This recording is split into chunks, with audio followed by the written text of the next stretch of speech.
I just wondered how much of intuition guides you all's work. And who else? That's what I'd like to know. I mean, I realize that that's a big part of my work, but I want to know how much of that is a part of you all's There's work. some meal, right? Anybody can answer. Anybody can answer. Actually, I'd like to hear from all of you. Well, David can go first. Maestro. Okay, we'll Your start turn. to the left. Yes, I think a lot. I would say instincts. I think I would say that it's informed instincts. Like the more you experience that you have in many different genres, many different life experiences, the better the music is. And so and you come across new music, and then you take that experience and you add it to what the music is trying to do. It's interesting when I think the harmony things I just wasn't really quite into. That I think it's what they said about the first performance of The Rite of Spring. Sure. It's just It brings every mold. You don't have those little connections Yep. yet to make, but those connections actually form when you hear it again. Yes, and You hear it again. again. So it sort of says, okay, I think I can put my foot into it. I think I can do it better than that. Now I think it's a really quite fun piece. In ages. But yeah, quite fun. So those are the pianist universe of African composers. I mean, Darryl leads the pack. That's the truth. Now, true, he practices a lot. Then in terms of the intuition, I think that one can have all the intuition in the world, but if the discipline, the base, hasn't been established, True. then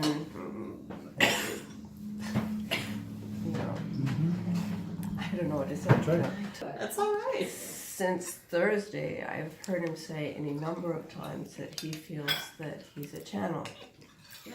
And I know that I have felt that. I know you have felt that. And it is an amazing thing. And for me, it is that I feel that of the channeling, and I'm always like amazed when I read something or I look at something and I go, "Damn, that's good." No, who did? I mean, in the sense, Come from me. in the sense of who did that? Yeah, Damn, that's good. Yeah.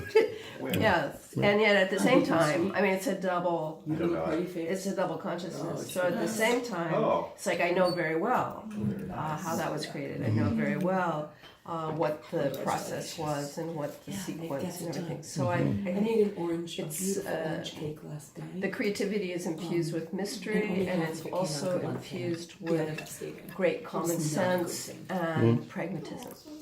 So we're having someone else's baked. Thank you. Mr. Fred, Yes, ma'am. you next. Okay. The question: intuition or intellect? I consider myself very, very lucky. In many different ways. Number one is that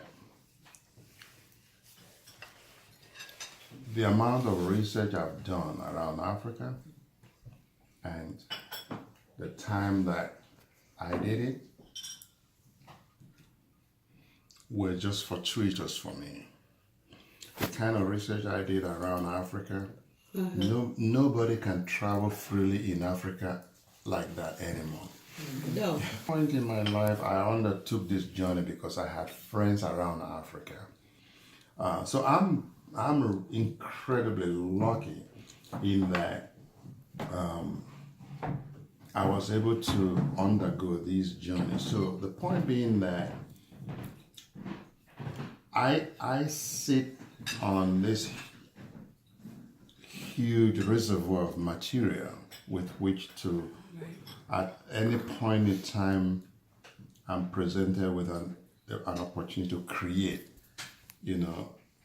any opportunity to create is an opportunity to now fall back to my reserve, and tell a new story to the world, a new story from an African perspective, if you will.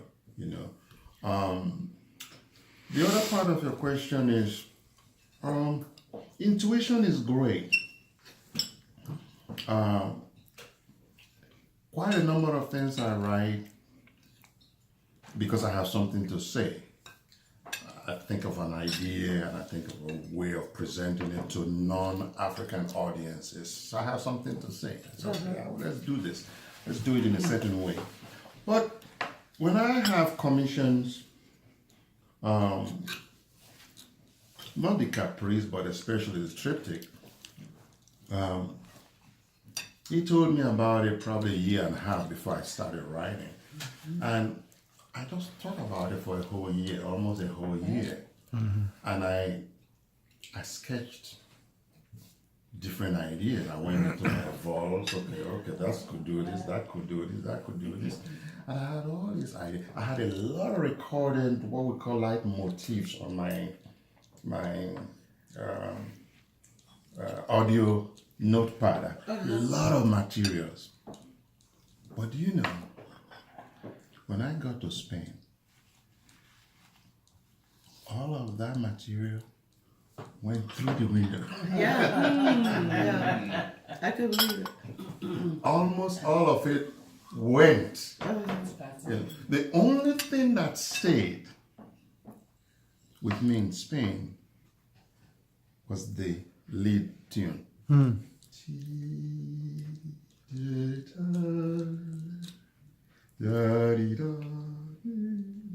That was it. It just wouldn't leave.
So as I'm speaking with you, I can play on my phone.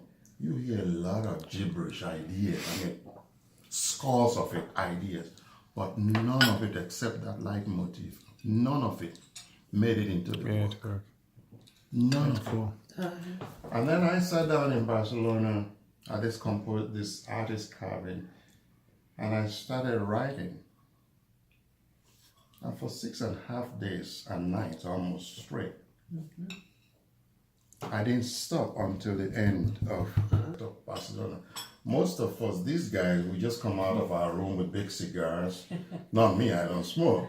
But you see all these artists, painters, poets, they come out. You see guys come out of their room 3 o'clock in the morning with big cigars, they just walk by the ocean, come back, and then we'll talk in different languages. We were Italians, they were, American, they were, of course, Spanish, and we just chit-chat.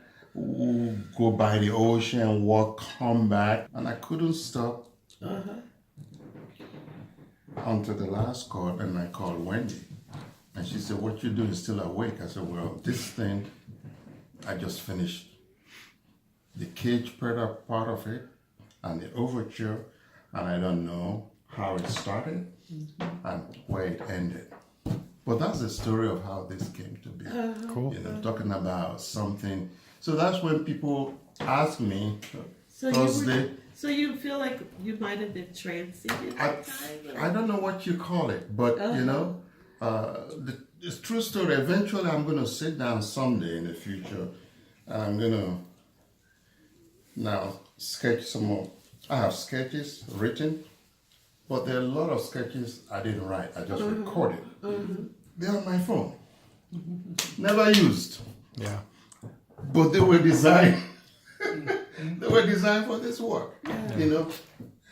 If you had not had that year of preparation, and all these things that in the end weren't used, do you feel that that provided preparation for the 6 days and nights where you finally wrote it?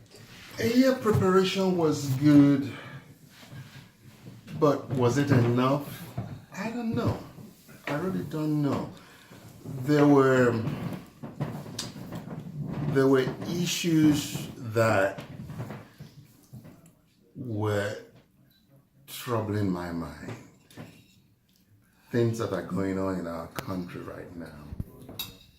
You know, and as issues troubled me, particularly as an African who emigrated to this great country, thinking that I was running away from these autocratic crooks from Africa. I thought I was done with that. And then suddenly to see myself in full circle dealing with this, and then how I know I have projects in easily 30 different African countries, and I'm in constant contact with friends and proteges in easy 12 countries on a regular basis. So I know what this presidency does to our African countries. See, Americans, we take it for granted. We see what is being done here, but we don't see the evil is doing to Africa, and how that we're not going to America is built on a wonderful foundation. We're going to bounce out of this. But there are a lot of countries that this man has enabled, whose leadership this man has enabled, that are not going to be the same for a very, very long time. So these are some of the things troubling me, you know, and was it written out of anger? No, it was not written out of anger. Was it written to give a voice to a future of a world possible? Yes. Yes. So Because you had to do it. yeah. You had no choice. Yeah. So these are just yes, ideas were there, sketches were there, written and audio, oral, they were there, but nothing for an artist. Nothing takes the place of having the privilege to be a medium through which things just, and that is when you really say, you know, I can't take credit for it. Yeah, I wrote the note. I just have to interpret what I was hearing, you know, so that they can understand. And frankly, I'm still studying part of the work, believe me. So that was part one. Part two, why did I move into jazz? I haven't written much in jazz, to tell you the truth. I think I've only written 2 or 3 pieces, you know, I have 12 songs, I have 2. I haven't written too much in jazz, but I just felt, you know what? I wanted to write something that is diverse, because I feel America is diverse. So I had to even challenge myself, you know. And my goal was that every part of the work got to show diversity that is different from the previous, you know. So that's a challenge I gave to myself, you know, and just really humbled to hear the first rehearsal on Thursday. And you just know that the MIDI never does anything justice, not until actually hear those voices. Then I felt that, you know what, it's really hard to take credit for this. So that's my long answer to a very, very short idea. I'm a privileged person. I really am very, very privileged, and I have so much material to do more. If our orchestra halls, if our chamber music industry honors us with more opportunities to create, there is so much more, that Wendy knows that the amount of research I haven't even scratched the surface. I've not even touched much. So, and I'm only 58 years old. So I'm lucky. Got more ways to go, and I have materials. Has there ever she's been an artist too. I know. Has there ever been a time when you completed a piece of work and then you review it, and then you say, "Oh, I didn't realize that was in there." It's a part of the finished work that you've done, and it's brilliant. And you went, "Oh my, I didn't know that. Wow, how did that I get would there?" have done it a different way, or I could have done it, or now I would do it. No, sometimes I think sort of in the negative. Oh gosh, there's really not that much there, but you sort of put the time into it anyway. Which is unfortunate. Someone actually wrote a sonata for me. I will not say who. That afterwards I thought, revisiting it, I thought, this really is not a good piece. Even another. Darryl, you can always count on to be blunt. Even a more illustrious composer said, But what about? Oh wow, that's amazing. Has that ever happened? It's less I usual. don't know. No, the amazing things show themselves. It's your turn. Oh no, I'm just. Oh, yes. I don't need to do a monologue, but No, I think if it's an amazing thing, it's kind of hard to miss it. Yeah, you're an academic. No, I'm a pianist. Yes. So go for it. How does intuition play into your work? I think intuition can be frightening on stage. I think you have to have a plan, and some of the most profound spontaneity I've had on stage has come from unceasing preparation, where I have explored every single possibility. And then I'm ready on stage, and that's when inspiration can be allowable, because I've prepared for any possibility. But if you just go for inspiration, then you might be in opposition with a composer's intention, because as the performer, we're the last and least important.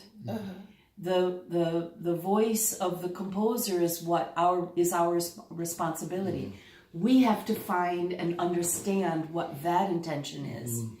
And then the inspiration comes when we feel we've met that understanding through study, through analysis, through historical conversation, whatever it takes to understand.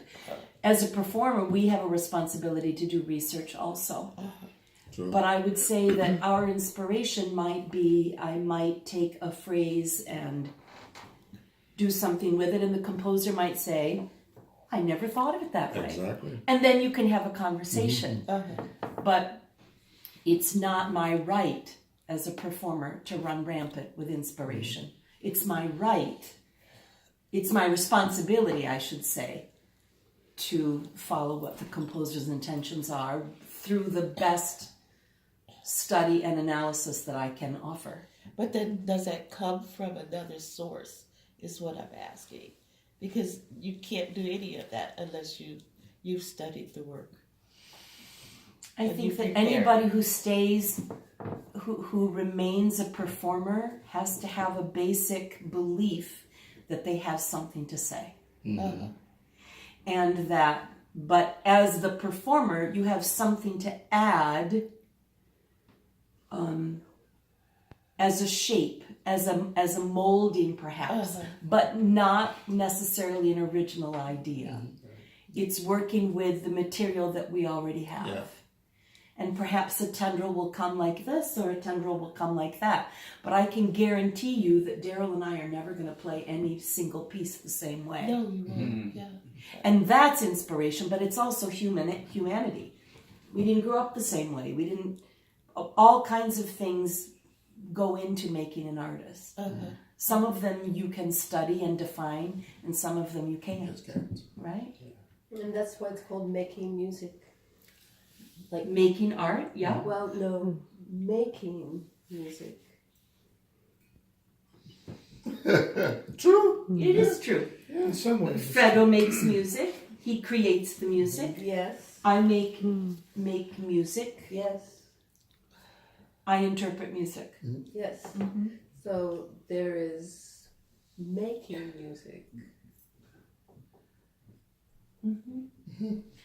I think music is an oral experience. Yeah. So if you are involved as a performer in creating sound, then you are making some kind of music. Yeah. There are all kinds of studies now about urban sound and is that music, right? We're in the 21st century. What is music? What is rhythm? Where does it come from? What are our inspirations?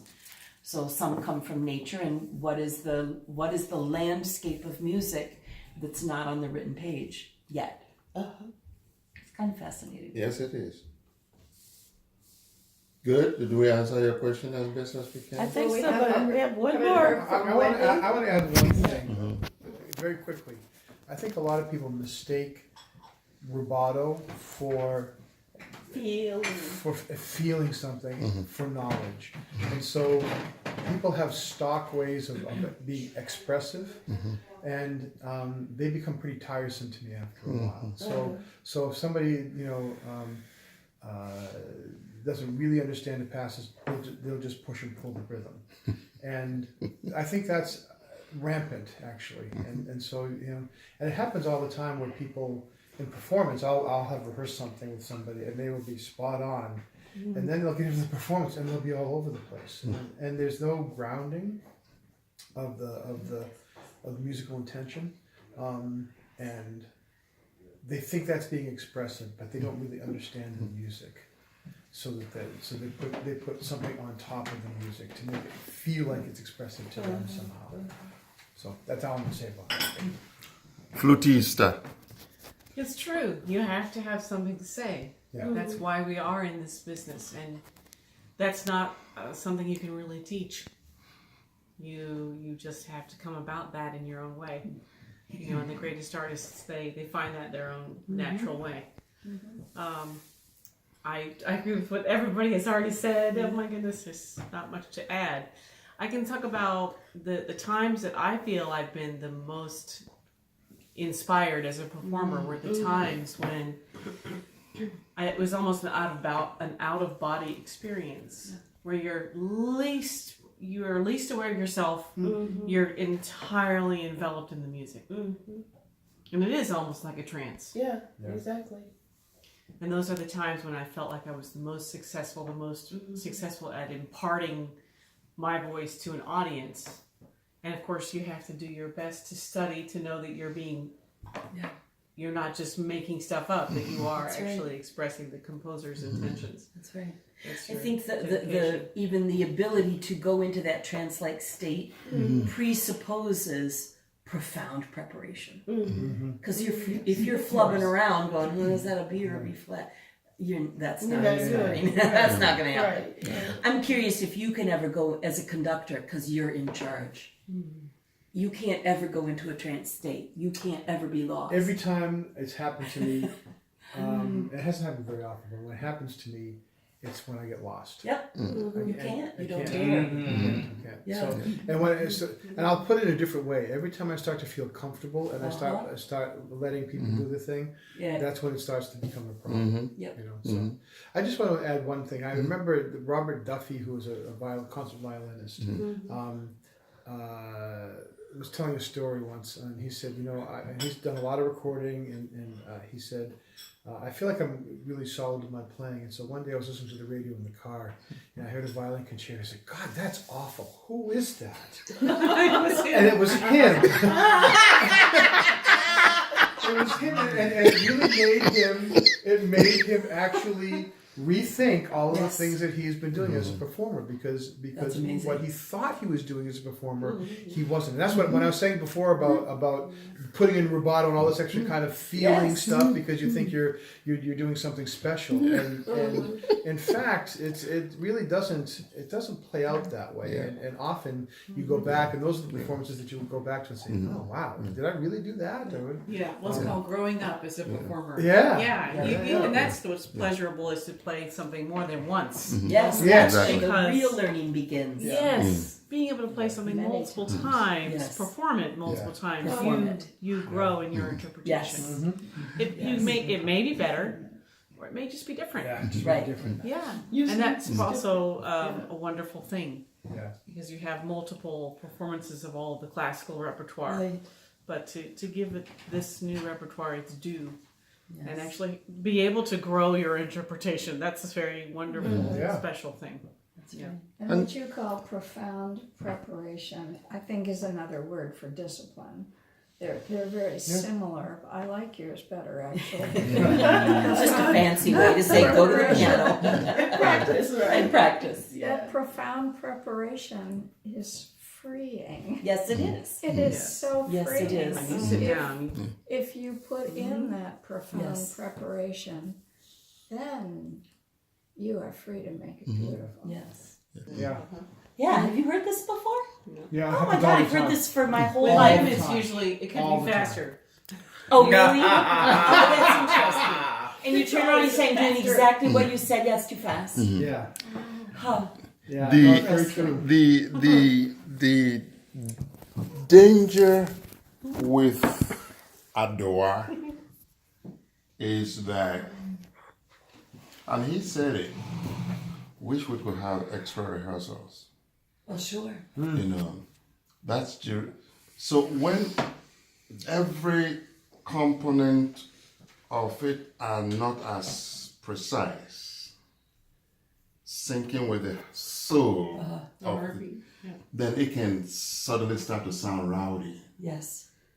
So that's why sometimes we just think, okay, that could be slower, so that because they're not there yet, it's going to take a few more rehearsals. Yes, a few more rehearsal, and then So that was nailing the it. real reason Oh you asked to yes, slow it oh down. yeah, because once it's a little slower, and they can feel, because the pulse of the entire Adowa rhythm is in the piano and the contrabass. The bass are the Adowa.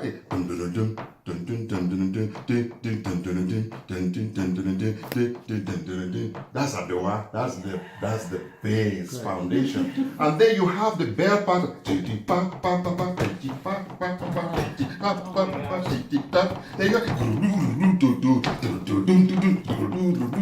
So these are different layers. But you haven't musicians that you've only had two rehearsals, Of course. and the only way they're going to feel that Because it's not in their blood. dual rhythm, those are the dual soul rhythm of Adowa, is the contrabass and the piano bell, and the only way they're going to be able to feel that pulse is by pulling back. Maybe for future performances, because right now I'm listening to the Caprice, and I'm just like, wow, this is so great. What phenomenal wisdom to do it again, because suddenly Yes. things that Clicks in a whole seem, Yes. so So exciting. um, Come back to it. yes, 88 will come even faster when they do one or another Adowa piece at Maestro is a slave driver. No, I know. Listen, guys, I know the man is here, but what I'm sharing is what I've shared with people who've not met him. For piano, Darryl has always been a lifesaver. For orchestral work, now I'm not ashamed. people that are asking me about my orchestral work, I'm not ashamed also to tell them, call David. He's in Boston. Because he does the work. And number two, he has such a great rapport with his musicians, and that always shines through this second time I've been here. So thank you. Yeah, really. Yeah. So thank you. It's funny, I was talking about that to the double basses, that bump it up, bump it up, and how they were actually, because the cellos and the basses were coming bump it up, bump, and it was coming, and it just wasn't. They weren't anticipating it, bump it up, that whole That's thing. why you had the two basses standing beside the timpani. Yeah. Okay. But I was it was the wondering cellos, about that. But it was the cellos that were actually, they had the line. And then the basses behind. Yeah. In Adoa, you have the lead bell. And then you have the secondary bells. Dun, dun, dun, dun, dun, dun, dun. That's what you have in the viola. Dun, dun, dun, dun, dun, dun, dun, dun, dun, dun. So you have that combination. It takes, I know I was ambitious to listen, but I just had to. So this is how I want it to go. This is how I want to go in a band. It may not be heard exactly like that in the first performance, but down the road, it will come. It will come. Yeah. So, but you all have started a wonderful thing here, and I'm just praying that the door will keep widening, and we'll see where we go from here. But I think your wisdom is spot on. That things get repeated, because next time you are able to do this, you see how the Adoha will now, including the beginning. What part certainly can be fast is the Native American.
Bravissimo!